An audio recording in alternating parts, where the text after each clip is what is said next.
Nothing's safe on the internet.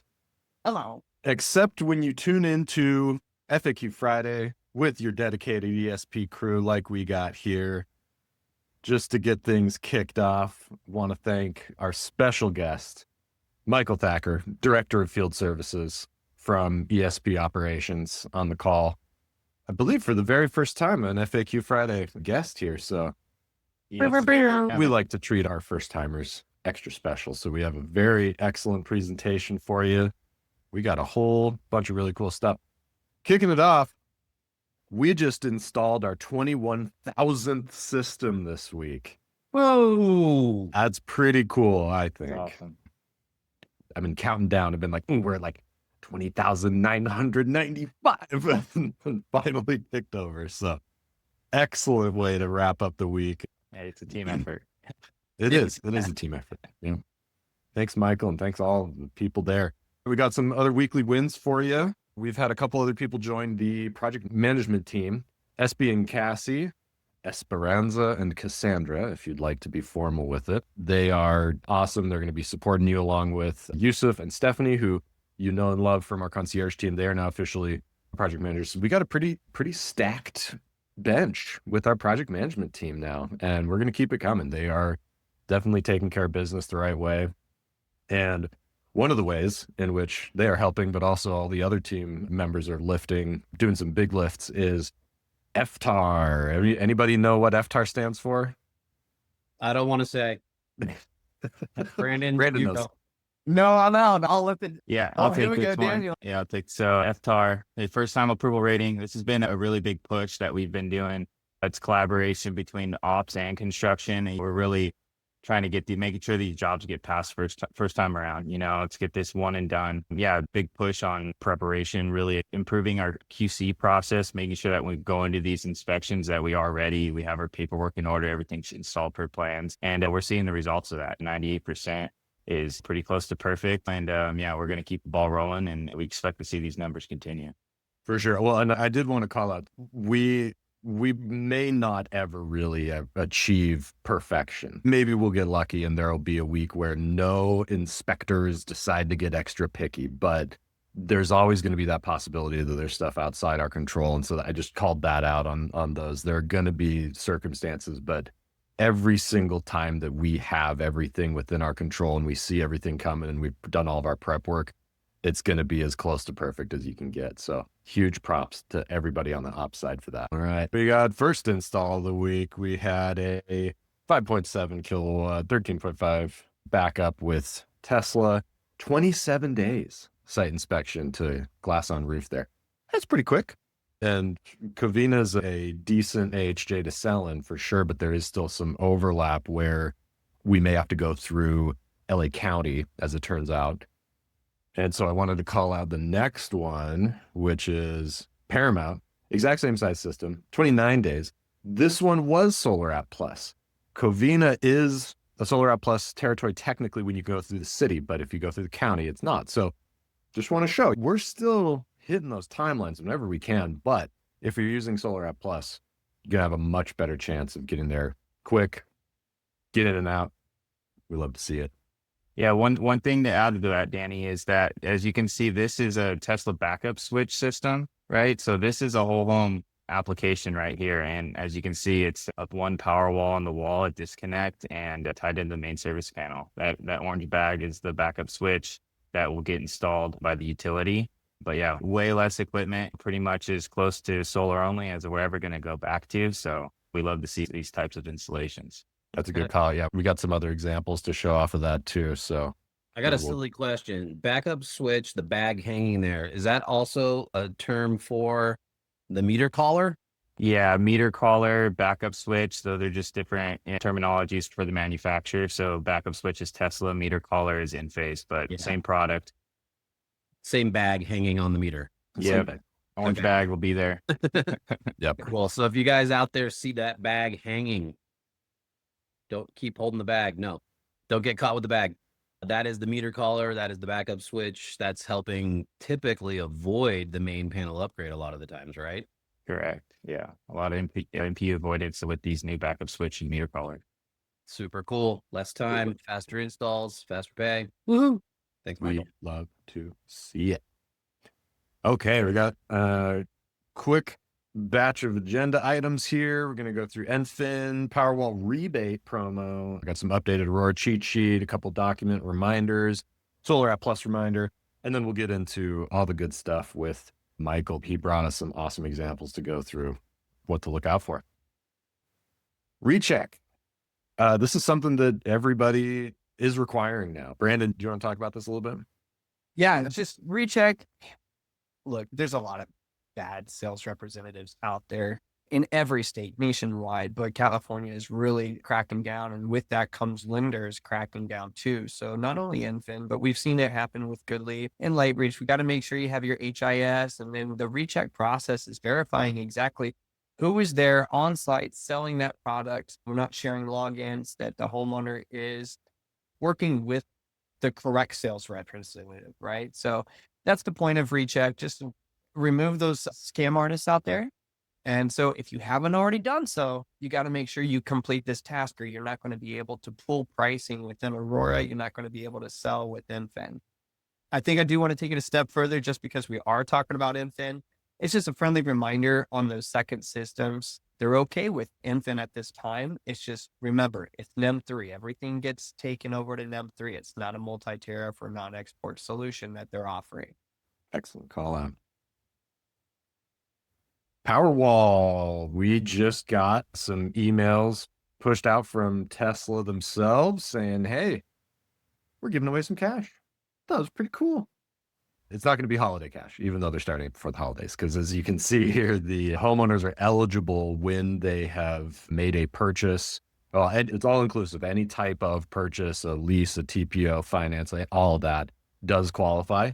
They can just upload their contract, their agreement, to the registration portal. We'll get that link out to everybody just so you have it, and we'll be able to send it out to later in the project if people lose track of it. If they get it by Q1 2026, the end of it, March 31st there, they should qualify. And then as long as the system is installed and activated, connected to the internet, which means activated by September 30th. So that'll be Q3. Yeah, Q3 2026. They'll be able to get a nice little gift card. 500 per Powerwall, up to 2 at any address, so a total of 1,000. I think it's awesome, man. Anytime you get some additional incentives in there, it kind of, I guess that's what Tesla's doing, right? Driving you towards their battery option. So friendly reminder, this is a homeowner needs to register kind of thing. Correct. Yeah. Yes. Huge point here. Homeowners register for the rebate. We do not have any control over submitting that ourselves. So if somebody's like, oh, I missed it, well, you snooze, you lose, man. Keep on top of it. We have a great question from one of our partners. It says, if this was sold before November, does it qualify? It does not, unfortunately. They're doing this through the promo window. We'll also send out a link. Actually, I believe we already did in the newsletter. If you check the newsletter, there's a link to the full eligibility on the rebate and everything on Tesla's website. It goes through all that stuff. But yeah, it's specifically through that window. Good question, though. Thank you. Oh, we did want to cut. Since we're going to be talking about battery placement and everything, I, as a marketing person, enjoy a good AI generated image as much as the next person. But Michael, would you say that this Powerwall is properly hooked up to the home? I mean, in a dream world scenario, yeah, this would be an ideal situation. But yeah, that's not going to fly with any inspectors out here in California, at least. Yeah. Anyway, marketing doesn't check with ops all the time. I try to, and I think that makes me unique in the industry. But anyway, Brandon, another one for you. You want to go through some updated cheat sheets? Man, in the sales world, this is the most fun thing I've ever done, I think.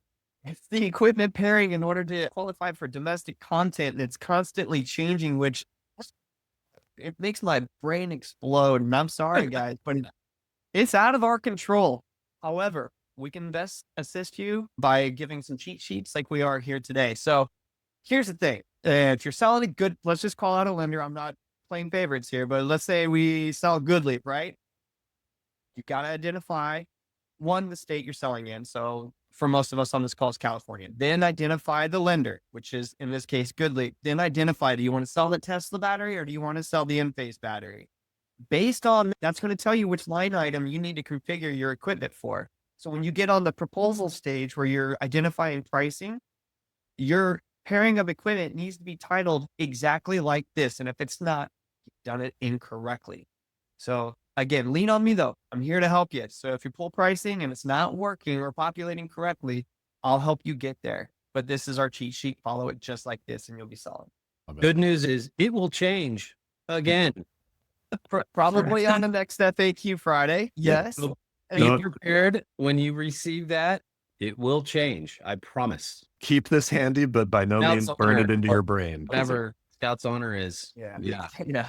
Andy, you share good news. The great news behind that too is I'm working adamantly with Aurora and our lenders. So that way we have an integrated cheat sheet. So you won't even need to reference that page anymore. It's going to be baked into Aurora. You guys will be living the dream. I promise. Just give me a couple of weeks. I'm almost there. Yeah, Aurora does have some other cool stuff also coming on the agreement side, which I'm really excited for. That'll make signing docs a little bit easier too. So we'll keep everybody posted on that. Just wanted to go over a couple quick updates. These are basically reminders. We've gone over this previously, and there are other groups out there who have done webinars on the new CSLB doc requirement. It is in Aurora. It is available for you to review with your homeowner. I'd encourage everybody to go through it and familiarize yourself with it. It will be included in all sales contracts pretty soon once lenders kind of get there. GoodLeap already has it. We have it in our cash HIA. And yeah, basically just there's a few check marks. The utilities have actually gotten their stuff together and do have a place for ops to upload and answer these questions. Wow. They do make us do it twice, like any good paperwork should. You fill it out once and then you do it again online. So anyway, but yeah, basically the links are out there. Check them out, familiarize yourself with it. It should be, again, used as a reinforcement for your sale because the homeowner is going through and saying, oh, yes, I am doing this. Oh, yes, that is the payment I'm looking for. Oh, great. Yeah, cool. This is the configuration I'm signing up for. Use it as bullets. They don't actually have to sign it. It's just for their information, really. And yeah, just as things evolve with the legislation behind it, it'll get out there. Anyway, this part of the webinar is Brought not to you going to by- go in the recording because things could change by the time that I upload this Yeah, come exactly. Monday. So If it's brought By to you- Photoshop. Yeah, brought to you by two lenders. brought to you by Yeah, utilities and Lightreach did a legislation. if you guys didn't join the Lightreach webinar, it was very intricate. We're not going to go as intricate as they did, but man, if you guys get those invites, accept them, show up, and you'll Yep. know all about this stuff too. Know your stuff, know the industry, know what's happening and what to look out for, and you'll be A-okay. Solar Plus, we just wanted to plug this again. We had those examples of jobs that have gone through in those territories where Solar App Plus just makes our lives so much easier. I'm sure you have some examples. I can think of one where I was talking to John the other day and he was like, oh yeah, we had a job that it was in one of these where they can't do MPU, but we can do PV and battery. And so if we get a job that is in a Solar App Plus territory where we can avoid an MPU, that's going to fly. But if it has an MPU, it will not because it won't qualify. It's a deal breaker. Anytime we can use Solar App Plus, we push you guys to use that. It's just going to speed timelines up so much faster. And here we go. Bunch of words on the screen. Oh my God. Special guest Michael Thacker. He's going to answer all these and more. Are you excited? All right, cool. Yeah, let's just jump into it. Thanks for having me on first and foremost. And yeah, as far as a BOS 15-foot adder, like when it might come into play, in the perfect scenario, we'd have a bunch of space right next to the main service panel to land all of our equipment, especially for like whole home backup applications. And as we know, that's not typically the case. So we have basically a priority level as far as what equipment we want as close as possible. And priority number one would be our backup sub panel. We want to keep that backup sub panel within 6 feet of the main service panel to avoid any AFCI protection. That if we have to do AFCI, not only do those breakers cost 4 to 5 times more than traditional breakers, every circuit needs its own neutral, it's more wire, and it just becomes a huge headache for the homeowner, so the customer experience, because those breakers are going to trip and they're going to act up. I had them installed in my house. As soon as I passed inspection, I ripped them out just because they're a nuisance. So the backup sub panel, we want to get that thing installed close to the main service panel as priority one. Second priority would be like our transfer switch, which would be our gateway, our IQ system controller, right? We have our big feeder wires going from the main service panel over to our transfer switch.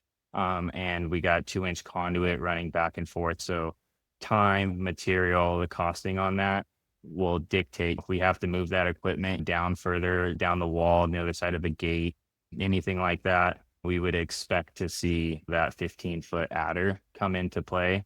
Here's here's some examples, right? So these are perfect examples. We got our sub panel that's installed right next to the main service panel. And it's important to note 6 feet is the wire run. The panel might be within 6 feet, but if the conduit has bends and turns in it, we could still get called out for that AFCI protection. And like on this application, we installed our gateway on the other side of the wall because there's a gas meter right there. So clearance issues. And then this one is a Q cell AC module with the Q cell combiner and 2 power walls, and those are further down the wall. The least concerning equipment is actually the battery. Is like installing those like further down the wall is not a big issue because that's a 3/4-inch conduit run and a minimum wire and material and cost. So the big ones is the gateway, system controller, and the backup sub panel. So just take a look at your jobs. These jobs are all kind of similar examples. These are like newer track homes where the main service panel is kind of like out front and there's a gas meter right next to it. So if you see a gas meter right there, you can expect that adder to be added into that. And a big thing also is just homeowners don't typically expect to see all the conduit. Like that picture showed before, the Tesla, the one battery sitting there with no conduit or anything like that.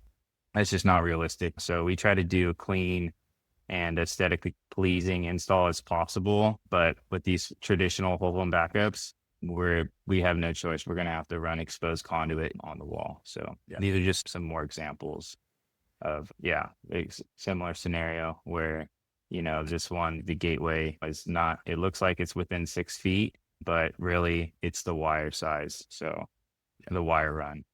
Well, and I included the plans here just to give people a sense of like, in this instance, the Teslas are way over here on the side of the house, whereas all the stuff's over here. So we probably had clearance or doors or access issues, something like that we can't load everything up on the same side. So we have to run. That's where you're going to see it. Yeah, spacing or clearance issues is a big thing, especially with multiple batteries. We have to stay 3 feet from windows, doors, vents, gas lines, the air conditioning units. So it gets tricky. We got to get creative sometimes as far as placing these batteries, make sure that we get these installed and we can get these past inspection. An option that I didn't put on here, what we can do a lot of times, especially with the backup sub panel, is utilize garages right behind that main service panel. If we have open space in there to add a sub panel, or the backup switch, anything other than the battery. We try to avoid batteries inside garages because all the regulations with potential fire sprinklers and interconnected heat detectors and things like that. Parking bollards, yeah, but like sub panels, combiner boxes, backup switches, or not backup switches, gateways, anything like that. We can utilize the garage for one, saves us a lot of time and money, and it's a lot cleaner install, less stuff on the outside. Cool. Sure. I think we have one more example here. Yeah, you could see that we were able to put the backup sub panel and the IQ system controller and the combiner really close to the main service panel, which is ideal, and then the battery location, like this one wasn't that big of a deal. It's on the other side of the house, but this is at a raised foundation. So we're able to just run that conduit underneath the house. That way we're not wrapping conduits around the house. It's just a better, cleaner look. But the important part is getting all that equipment installed next to that main service panel. That's going to bring costs down, and you won't be seeing those adders for that. Everybody, this is the new world of solar with all of this equipment and all of this pipe and conduit running around. The days of just putting the inverter on the side of the house or even in the garage are gone, especially in California. Like there's a lot of stuff that has to get done. There's a lot of pipe that needs to be bent. You can see these are all pre-painted as well, right? I think, Michael, these are actually, sorry, I was like kind of scrambling getting photos yesterday for this, but all these are at install photos. So at inspection, all this would be paint matched to the house. So blends in a little bit better. Yeah. So I actually think these are better photos to show the like reality of like what is being run, the amount of equipment and work that's going into this. Let your homeowners know, everybody, like there's a lot of stuff. It's going to be thick pipe, right? It always says, and we're going to try and match it unless you want it to be super techy and chrome on the outside of your house. But for the most part, I know we're going to do our best to try and to match it up. If the homeowner even has extra paint, let us know. I think, Michael, you'd be best to answer this, but like we'll do our darndest to get it to look and blend in the best we can. Yeah, what we do, if the homeowner has the paint, awesome, that saves us a trip. But what we'll do is like we'll go on site, we'll try to pull a cover or anything off that's painted off the house. We take that to like Home Depot, Lowe's, any kind of paint store and get that paint match. And then we paint the conduit. But yeah, the conduit has to be painted. We failed inspections for homeowners not wanting it painted. And then the inspector, he's going to want to see that all the conduit's painted to match the house. Yeah. Nice. Good stuff. This is really great. These are great examples. Love it. Yeah. Anytime you can take example photos to homeowners, if they're interested in getting a whole home backup, just kind of show them some examples of just so the expectations are set. So when everything's up on the wall, they're not like blown away, like, whoa, what is all this stuff running on my house? Yeah, we've added some battery photos to our gallery on our site. Plug for going to our website. Use that gallery as a selling tool. And I'll be able to add a lot of these too. But yeah, I think this is another thing in my mind, the importance of the walk around. If you're there on site with the homeowner, or even if you're virtual and you say, hey, would you mind, like, can you just take a quick walk around? Do you have any ideas?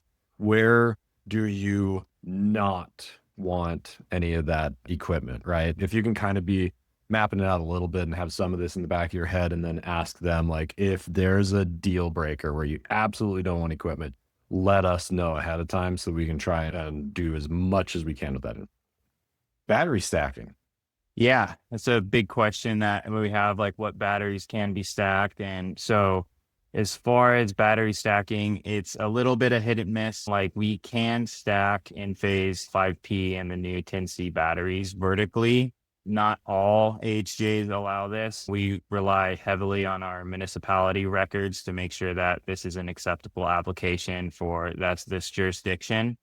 And one thing to note is that Solar App Plus does not allow battery stacking at all. They have very clear verbiage in the checklist saying that all batteries must be 4-foot center mass. So that just takes out any opportunities to stack batteries. Offline, we're talking, we go to these solar conventions and we see all these batteries that are stacked one in front of each other. The Tesla's stack that. I know Solar Edge has a mount that we can do that.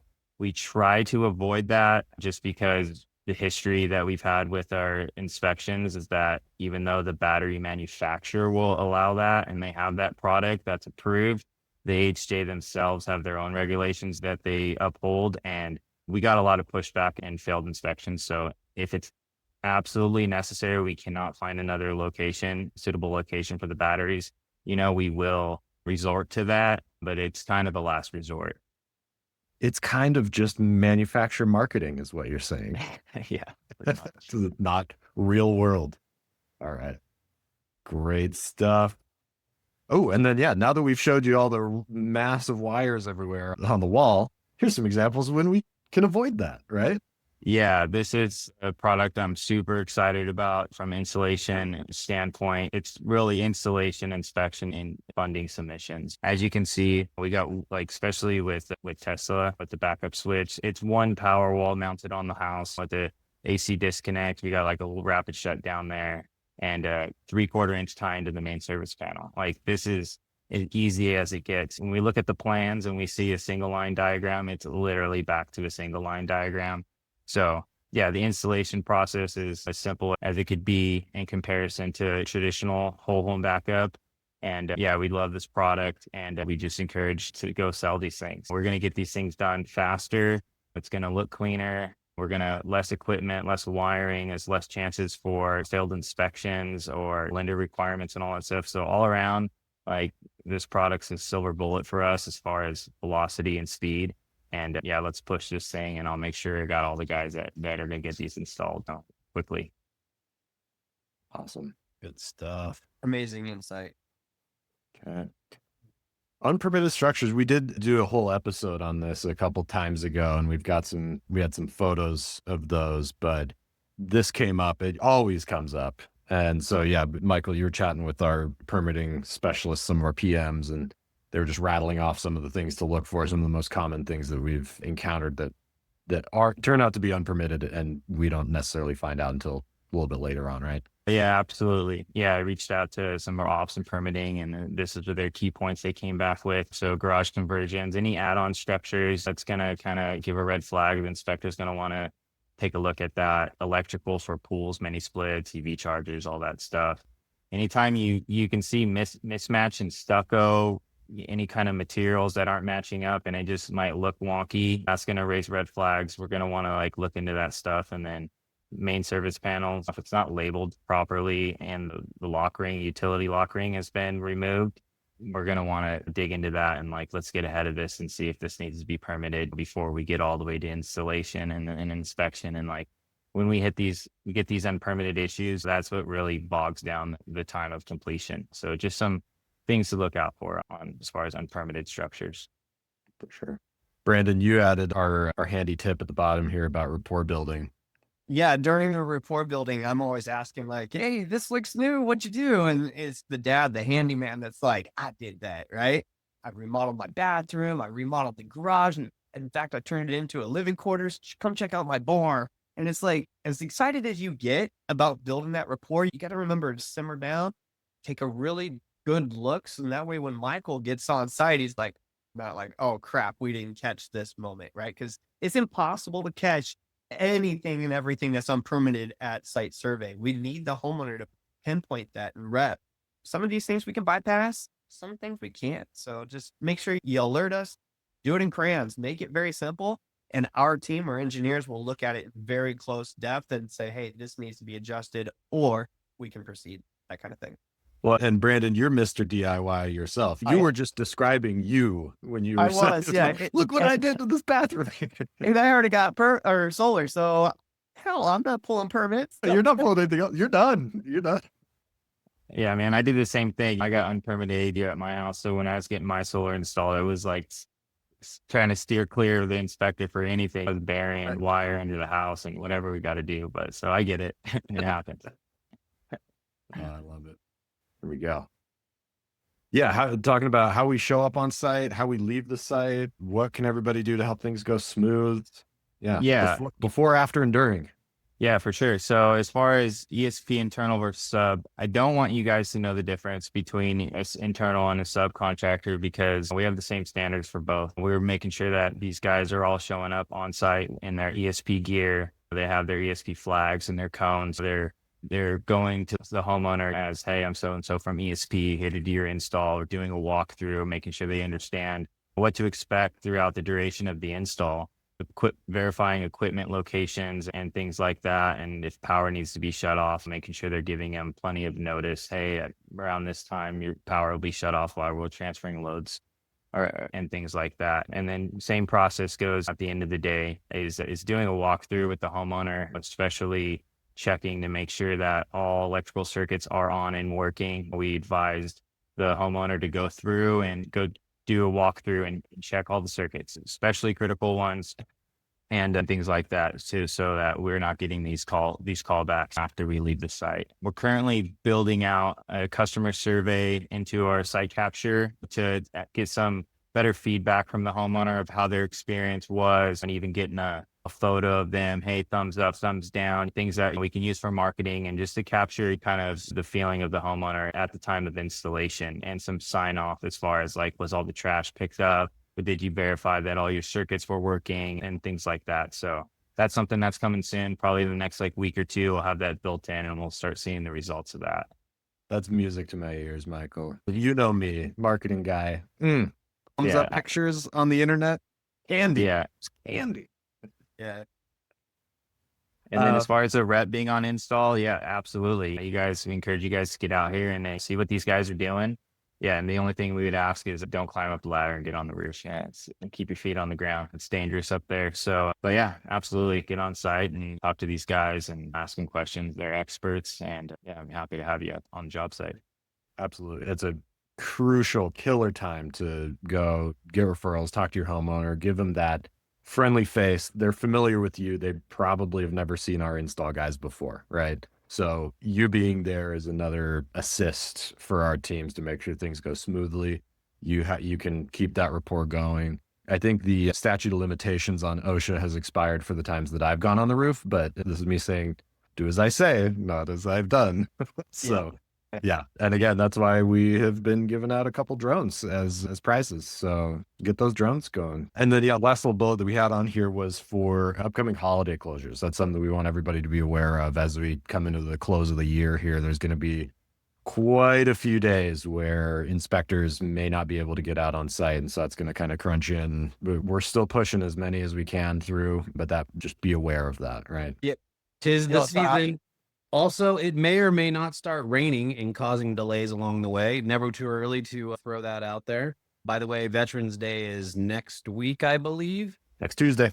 It's Tuesday, so that's gonna cause a bit of a delay throughout the week, depending on who are your veterans. And then obviously we have Thanksgiving after that. ESP will be closed on Friday after, I believe, right? Yes. Yeah. ESP is open Veterans Day.